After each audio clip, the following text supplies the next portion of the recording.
Alright, Dad, this is what I was telling you about on Thanksgiving.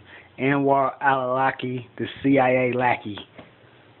Pay attention to what they say at the end of the piece. Against an American target. Anwar al-Awlaki, already tied to the accused underwear bomber, the Fort Hood massacre, and the botched Times Square car bombing. Now, investigators say he inspired a plan to attack the U.S. Embassy in London. Catherine Harris, live from our DC newsroom on this. And Catherine, there were some other pretty famous targets on that list. Well, that's right, Harris. After this week's court appearance for the suspects, we learned new information about the case, and in keeping with the Lockheed philosophy, the targets were highly symbolic, including the London Stock Exchange, Big Ben, and a major tourist attraction, the London Eye, which includes a giant Ferris wheel. British prosecutors also compared this plot to Mumbai, that commando-style attack in 2008, where multiple targets were to be hit at the same time, Harris. And what about the link to al-Awlaki?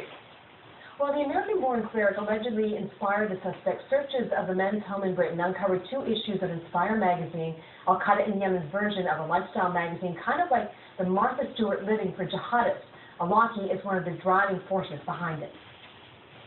It's almost like a bit of a training manual. It's being delivered via the internet right to the doorstep of whomever in the UK or the United States or Canada or wherever in the Western world.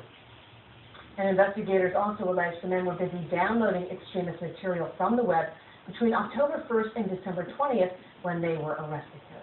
Wow, so a training manual on the web in the form of a magazine. That is bizarre. So where do investigators go from here?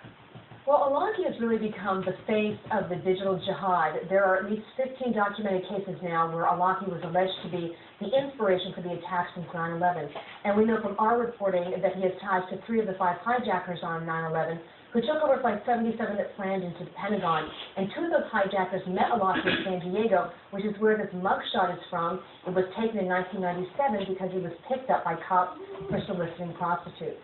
And this sort of aspect of al-Awlaki, this double life, you really see it throughout the last 9 years, and it's more than a bit ironic that al-Awlaki was invited to lunch at the Pentagon, as we were first to report, in the weeks after 9/11 because he was seen by some in the military as an up-and-coming member of the moderate Muslim community. That's bullshit. He was invited to the motherfucking Pentagon because he's a CIA fucking agent. It's crazy. All right. Great reporting, Catherine Harris. Thank you very much. You're welcome. It's all fake.